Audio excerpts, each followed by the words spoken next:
تمہارا رب جو ہے وہ تم سے 70 ماؤں سے زیادہ پیار کرتا ہے۔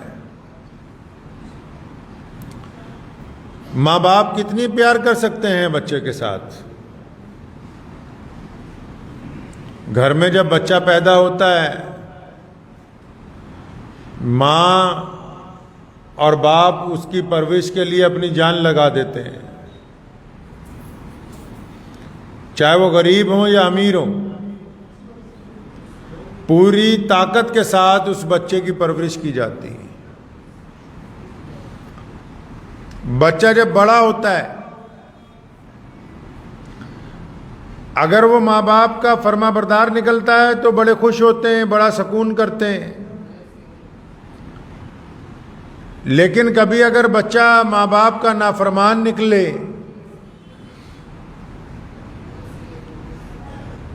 غلطیاں کرنے لگتا ہے جب بچہ، تو جہاں جہاں وہ غلطی کرتا ہے ماں باپ معافی مانگنے کے لیے جاتے ہیں۔ ایک غلطی کرتا ہے پھر معافی، دوسری غلطی کرتا ہے پھر معافی، لوگوں کے دروازے پہ جاتے ہیں کہ کوئی بات نہیں ہمارا بیٹا ہے معاف کر دیجئے۔ اپنے بچوں کے گناہوں کے اوپر پردہ ڈالنے کی مکمل کوشش کرتے ہیں۔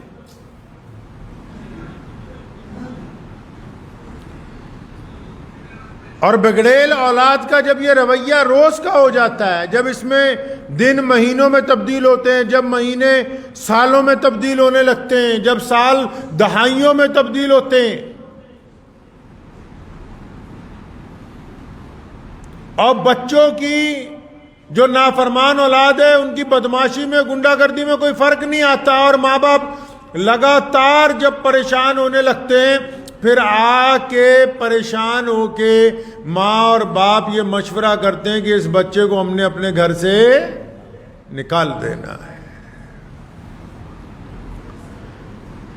وہ ماں باپ جنہوں نے اپنا خون پلا کے بڑا کیا ہے، اپنا پیٹ کاٹ کے،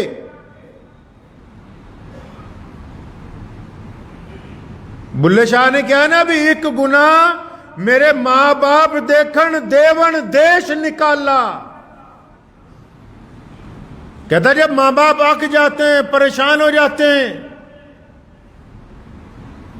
دکھی ہو جاتے ہیں، جب ان کا دل ٹکڑے ٹکڑے ہو جاتا ہے، مانتا ہی نہیں ہے یہ، تو آخر ہمارے یہاں رواج ہے، وہ کہتے ہیں بے دخل کر دو، کچہری جاؤ، کاغذات تیار کراؤ، باقاعدہ اخباروں میں آپ روز پڑھیں گے تو اشتہار آتا ہے کہ میں فلاں بن فلاں، میرا بیٹا میرے کہنے سے باہر ہے، میں اس کو اپنی چل اچل سمپتی سے بے دخل کر رہا ہوں، آج کے بعد اگر کوئی اس سے معاملہ کرے گا وہ اپنا ذمہ دار خود ہوگا۔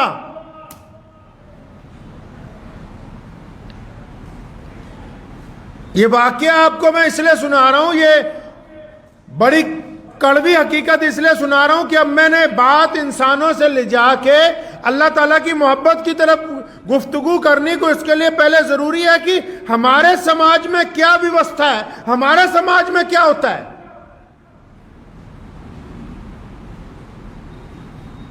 جب اولاد اچھی طرح نافرمان ہو جاتی ہے، ماں باپ کے ناک میں دم کر دیتی ہے، اور ایسا بندہ بدترین کوئی نہیں جو ماں باپ کو پریشان کر دے،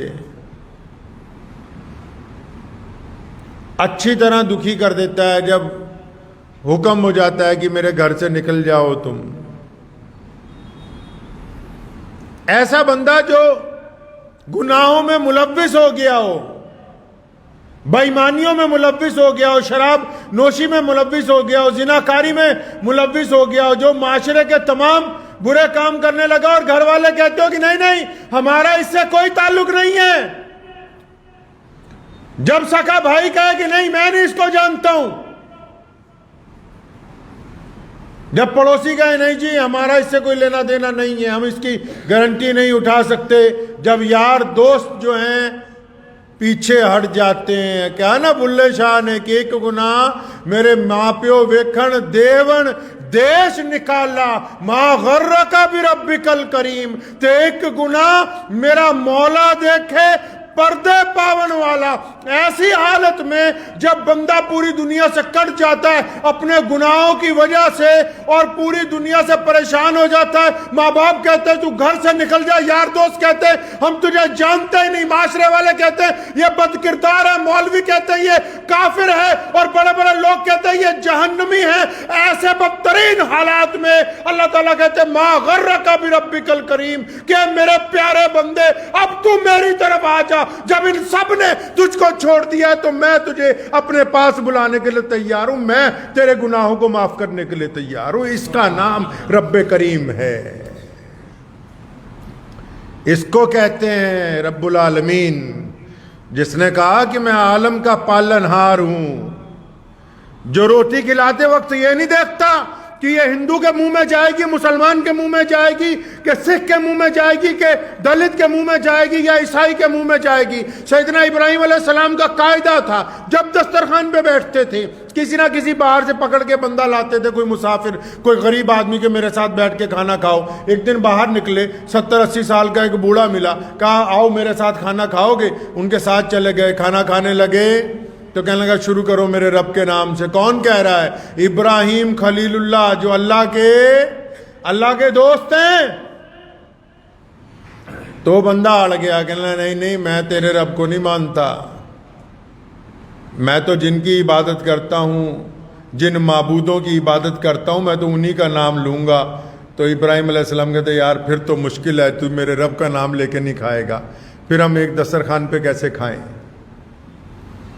وہ بھی اڑیل مزاج تھا, اٹھ کے چلا گیا, کہنا نہیں میں ایک کھانے کے پیچھے کوئی تھوڑی اپنا دین دھرم چھوڑ دوں. باہر نکلا, اللہ تبارک و تعالیٰ کی وحی آ گئی, پوچھا ابراہیم یہ جو بندہ آیا تھا چلا کیوں گیا؟ اللہ جی آپ کا نام لینے کے لیے تیار نہیں تھا کھانا کھانے سے پہلے. پوچھا ابراہیم اس کی عمر کتنی ہوگی؟ اللہ جی ہوگی 70-80 سال کے قریب, اس کی بھویں تک سفید ہو گئی ہیں, کمر جھک گئی ہے, اور اس کا جسم لاغر ہو گیا, خاصی عمر ہے اس کی. فرمایا اتنی عمر ہو گئی ہماری نافرمانی کرتے ہوئے, ہم نے کبھی اس کا رزق نہیں روکا, تو نے ایک وقت کا رزق روک دینے سے منع کر دیا.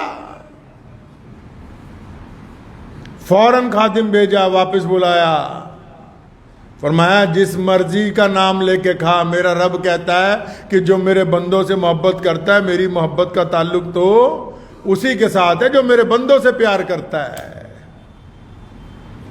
آج تو بندے بندوں کو معاف کرنے کے لیے تیار نہیں ہیں, جن کی غلطی ہوتی ہے وہ بھی سینہ زوری دکھاتے ہیں. لوگ سچائی کی بجائے جھوٹ بول کے کھڑے ہوتے ہیں ایک طرف, اپنے سگے بھائیوں کو, اپنی بہنوں کو, اپنے عزیز و اقارب کو اگر اڑ جاتا ہے کئی مسئلہ, وہ ان کی منتیں کرتے رہیں, معاف کرنے کے لیے تیار ہوتے نہیں ہیں. مدینہ منورہ میں ایک مغنی ہے. مغنی سمجھتے ہو کس کو کہتے ہیں؟ گویے کو. گاؤں دیہات میں آج بھی پوری دنیا میں کچھ لوگوں کا روزگار ہوتا ہے, وہ گاؤں میں جاتے ہیں, کھڑے ہو کے کہیں نہ کہیں گانا گاتے ہیں, بین بجاتے ہیں, ڈھول بجاتے ہیں, لوگ آ کے سنتے ہیں, جس کو لوک گیت کہتے ہیں ہم. ایک مغنی ہے مدینہ منورہ میں, عمر رضی اللہ تعالیٰ عنہ مسلمانوں کے خلیفہ ہیں. گاؤں گاؤں گاتا ہے وہ, اسی سے اس کو پیسے ملتے ہیں, کھاتا ہے. جب زیادہ بوڑھا ہو گیا تو آواز ساتھ نہیں دیتی, کاروبار آہستہ آہستہ بند ہو گیا.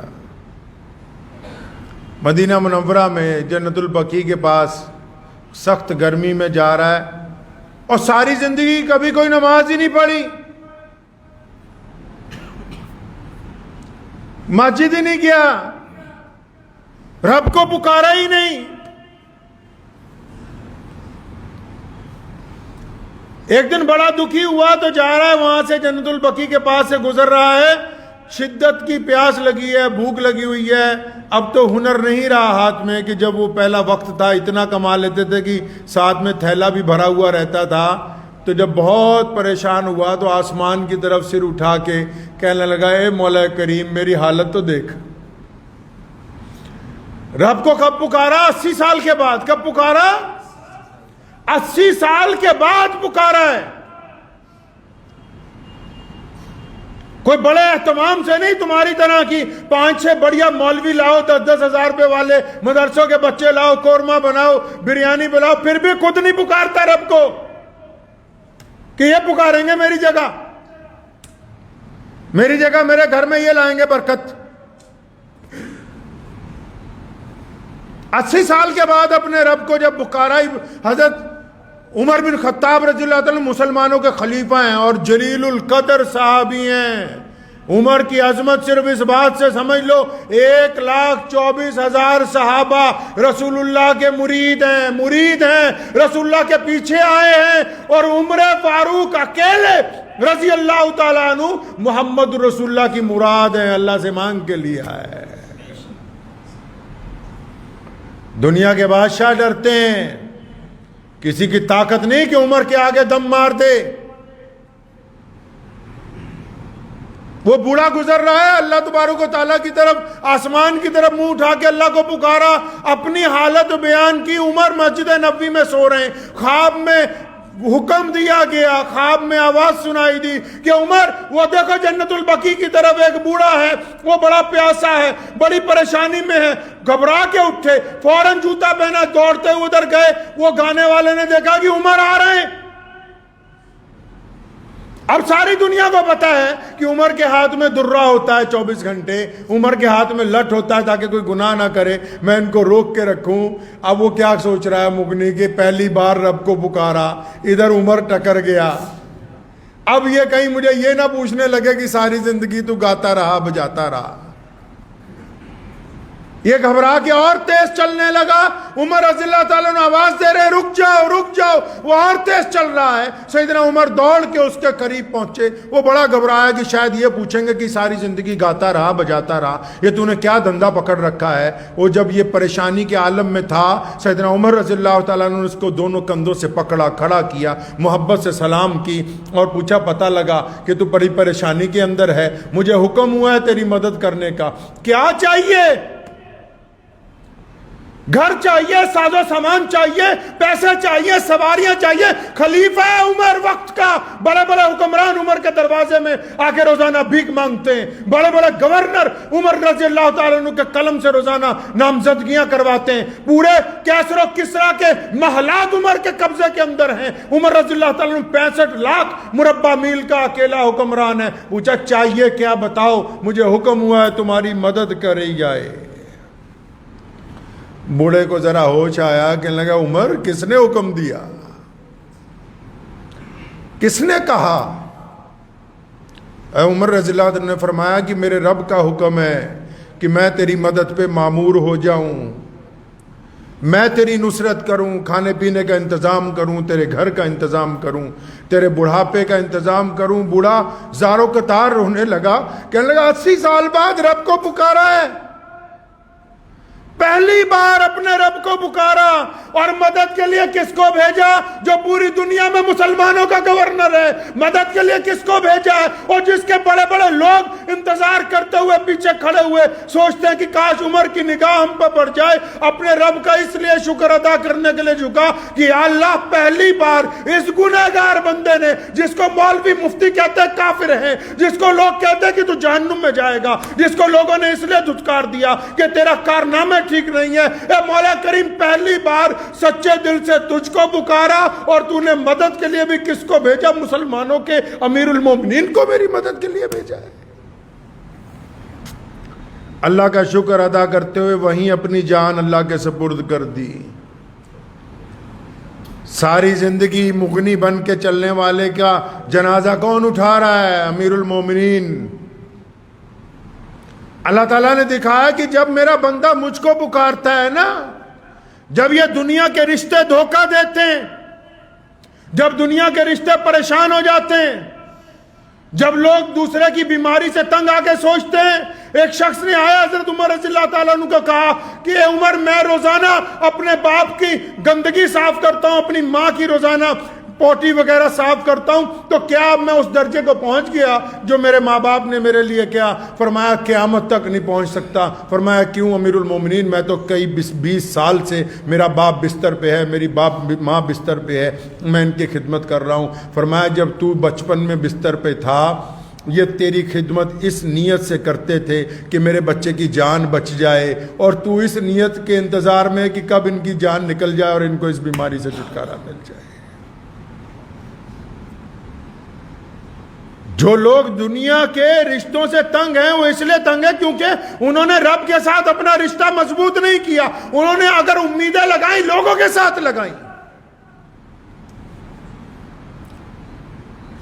امید لگائی تو ان لوگوں سے لگائی جو امید پر کھڑے نہیں اتر سکتے۔ اور میرا رب کہتا کہ اگر تم میرے سے امید لگاتا، اگر تم میرا بنتا، تو پھر میں دنیا کو تیرے مطیع اور فرمانبردار بناتا۔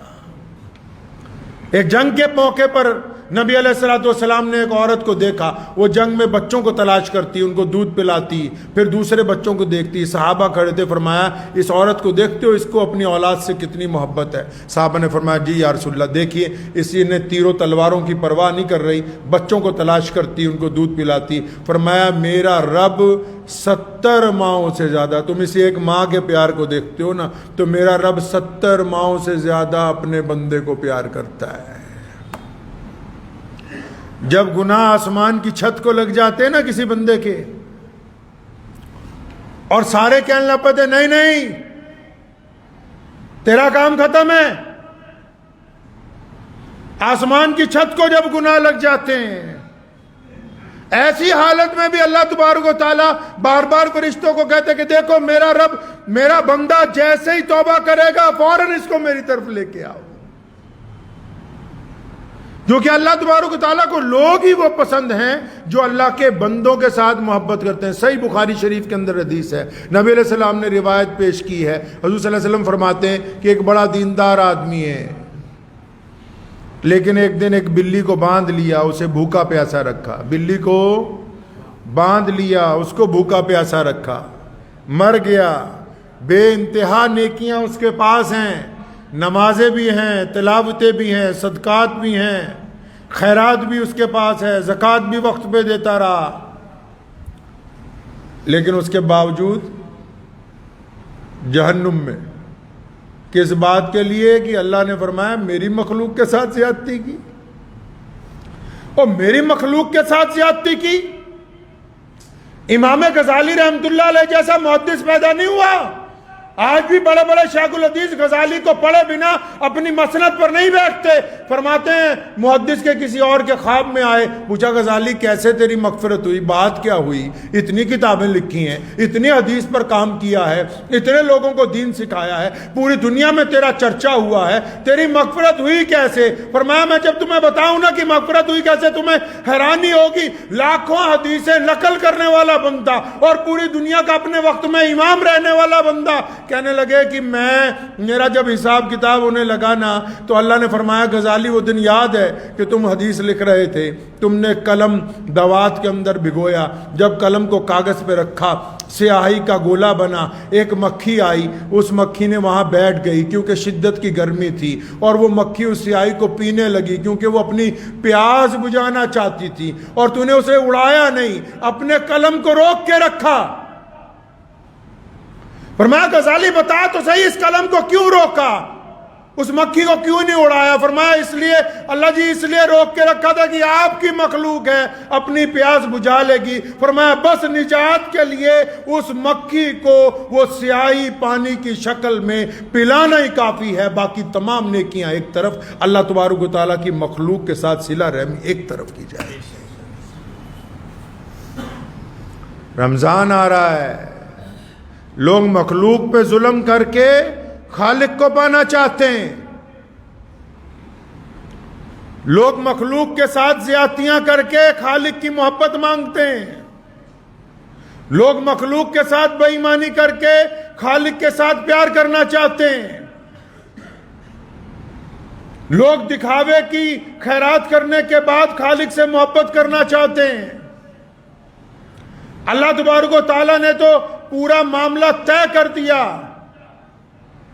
رسول اللہ صلی اللہ علیہ وسلم کو آئیڈیل بنایا ہمارا فرمایا قل ان کنتم تحبون اللہ، جنہوں نے اللہ کی اطاعت کرنی ہے، اللہ کی فرما برداری کرنی، اللہ سے محبت کرنی ہے، ان کو محمد رسول اللہ کا شیوا اختیار کرنا ہوگا۔ محمد رسول اللہ بلال کو چھاتی سے لگا کے رکھتے ہیں، محمد رسول اللہ زید بن حارثہ کو اپنے کندھوں پر بٹھاتے ہیں، محمد رسول اللہ ابو ہریرہ کو اپنے دسترخوان پر جگہ دیتے ہیں، محمد رسول اللہ غریبوں مسکینوں کو اپنی چھاتی سے لگا کے دلاسا دیتے ہیں، محمد رسول اللہ تڑپتے اونٹوں کو پانی پلاتے ہیں، محمد رسول اللہ پیڑ کاٹنے سے ظلم کرنے سے روکتے ہیں، محمد رسول اللہ کھیتیوں کی بددیانتی کرنے سے منع کرتے ہیں، محمد رسول اللہ پانی کو گندلا کرنے سے منع کرتے ہیں، محمد رسول اللہ ماں باپ کے بعد ان کے بھائی بہنوں کی عزت کرنے کا حکم دیتے ہیں، محمد رسول اللہ اپنی بیوی بچوں کے ساتھ صلہ رحمی کا حکم دیتے ہیں، محمد رسول اللہ اپنے پڑوسیوں کے ساتھ خلوص کا حکم دیتے ہیں، محمد رسول اللہ خود کھانے سے پہلے مظلوم کو کھانے کا حکم دیتے ہیں۔ اگر شیوا رسول اللہ کا نہیں ہے تو پھر جتنے مرضی روزے رکھتے رہو، جب تک رسول اللہ کی اطاعت نہیں ہوگی کوئی رمضان قبول ہونے والا نہیں ہے۔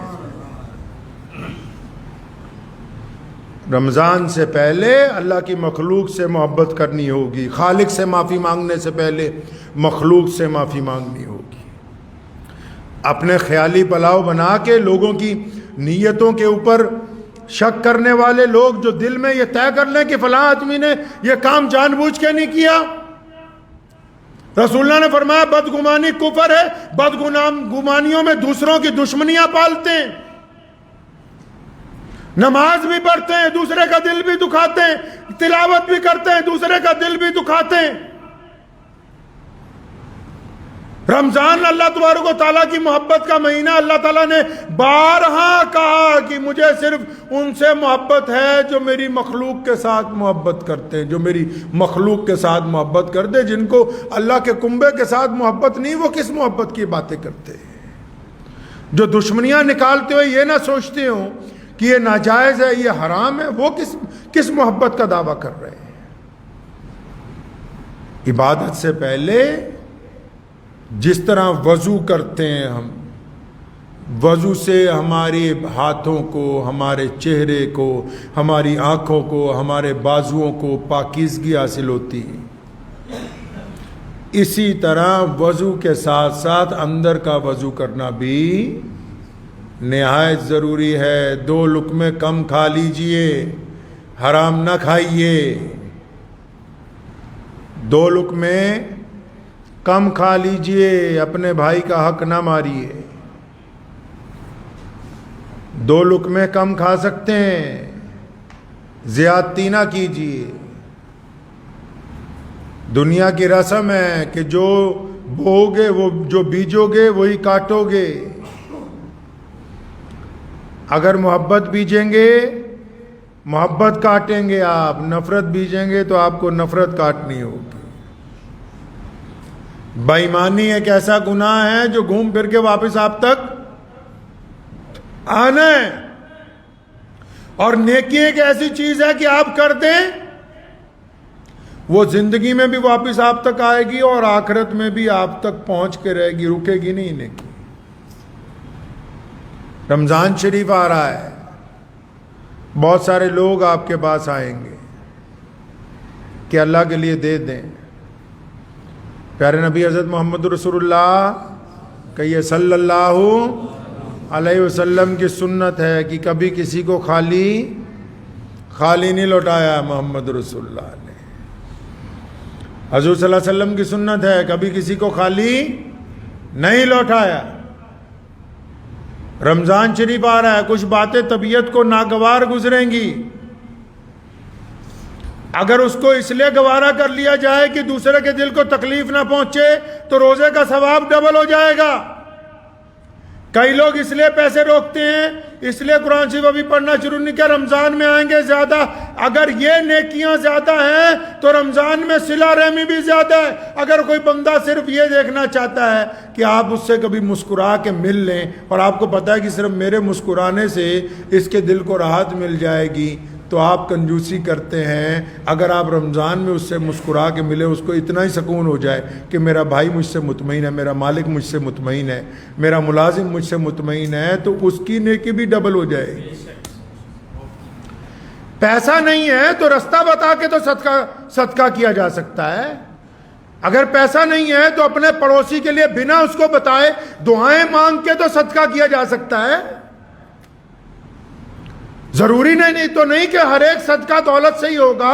بہت سارے صدقے خیر خواہی کے ساتھ بھی تو ہو سکتے ہیں. بہت سارے صدقے زبان کے ساتھ بھی ہو سکتے ہیں, آنکھوں کے ساتھ بھی ہو سکتے ہیں, ان ہاتھوں کے ساتھ بھی تو ہو سکتے ہیں. تو جن لوگوں کو تو یہ مغالطہ ہے کہ رمضان پیسوں کے بل پہ ہی صرف چل رہا ہے, کئی ایسے بیوقوف بھی ہیں, ایک دو کو میں جانتا ہوں, اللہ نے ان کو اب ہدایت دے دی کہ جی فلاں مولوی ہے انہوں 10,000 روپے بھیج دیں گے روزے وہ رکھ دے گا. اچھی طرح سمجھ لے, ہر بندے نے الگ اپنی قبر میں جانا ہے. ہر ایک کو سوال اس کا ہونا ہے. ہم جن کی رضامندی کے لیے اللہ کی ناراضگی مول لیتے ہیں, بہت سارے لوگوں کو خوش کرنے کے لیے ہم کس کی ناراضگی مول لیتے ہیں؟ اللہ کی ناراضگی مول لیتے ہیں. جب اللہ کی ناراضگی مول لیتے ہیں, نہ دنیا ہمارے پلے رہتی ہے اور نہ آخرت ہمارے پلے رہتی ہے. اللہ کو ناراض نہ کریں. اللہ تبارک و تعالیٰ جیسی زندگی چاہتے ہیں ویسی جئیں. اور یہ رمضان جو آ رہا ہے نا, رمضان نے آپ کو لکھ کے نہیں دیا ہے کہ ہر رمضان میں ہم سب اکٹھے ہوں گے. کتنے ایسے لوگ تھے جو ہمیشہ رمضان میں ہمارے پاس تھے, اب ہے نہیں. ہوتا ہے کہ نہیں ہوتا؟ اب کیا خیال ہے کہ بوڑھوں نہیں مرنا ہے؟ لوگوں کے تو نوجوان بیٹے چلے جاتے ہیں. اللہ کی تقسیم کو نہیں دیکھتے؟ محلے میں جاؤ, سب سے زیادہ کون ہے؟ بچے ہیں. بچوں کے بعد سب سے زیادہ نوجوان, نوجوانوں کے بعد بڈھے, مطلب بوڑھے کم, ان کے بعد نوجوان, ان کے بعد بچے. پتہ یہ لگا ہر ایک بچہ جوان نہیں ہوتا, اس لیے جوانوں کی تعداد بچوں کے برابر نہیں ہے. اور ہر ایک جوان بوڑھا نہیں ہوتا, اسی لیے بوڑھا کم ہے, نوجوان زیادہ ہے. آج ہی نیکی کی ابتدا کریں, اس انتظار میں نہ رہے کہ پھر وقت آئے گا دوبارہ نیکی کی جائے گی. نہیں, اللہ نے بڑا حسین موقع دیا ہے. رمضان جیسی چیز اور کیا ہوگی. اور رمضان پوری دنیا میں اپنا اثر دکھاتا ہے ہر ایک بندے کے اوپر. تو اس لیے اپنے اندر تبدیلی لائیں گے جی انشاءاللہ. روزہ پوری دیانتداری کے ساتھ اپنے اللہ کے لیے رسول اللہ صلی اللہ علیہ وسلم کی اطاعت کے مطابق کسی کو تکلیف نہ پہنچاتے ہوئے ایمانداری سے 5 نمازیں ادا کر کے جس بندے نے افطار اور سحر کر لیا, اللہ اس سے راضی ہو جائیں گے, چاہے وہ اور کوئی بڑی عبادت کرتا ہو چاہے نہ کرتا. روزہ ایمان کے ساتھ محمد رسول اللہ کی اطاعت کرتے ہوئے, کسی کے دل کو تکلیف نہ پہنچاتے ہوئے, کسی نے دیانتداری سے اگر 5 نمازیں پوری پڑھ لی رمضان میں اور روزہ دیانتداری سے رکھا, تو اس کے لیے یہی بہت بڑی بات ہو جائے گی. دعا